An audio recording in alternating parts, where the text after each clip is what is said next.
दोस्तों, आज की उर्दू डिक्शनरी के लिए जिन अल्फाज को मुंतखब किया है वो हैं इताब, इबाद और अज़्ल।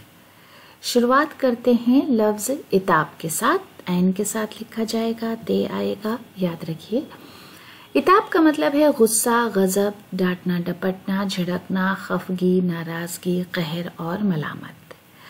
कोप, क्रोध और प्रकोप जैसे शब्द इसके लिए हिंदी में इस्तेमाल होते हैं। रिप्रूविंग, एंगर, डिस्प्लेजर, रेज, फरी, इंडिग्नेशन, रिप्रोच, रिप्रीमेंड और रिब्यूक, स्कोल्डिंग जैसे अल्फाज अंग्रेजी में इसके लिए इस्तेमाल होते हैं। हनीफ कैफी का एक शेर है, कोई भी रुत हो मिली है दुखों की फसल हमें, जो मौसम आया है उसके इताब देखे हैं। उसके बाद लफ्ज इबाद ऐन के साथ।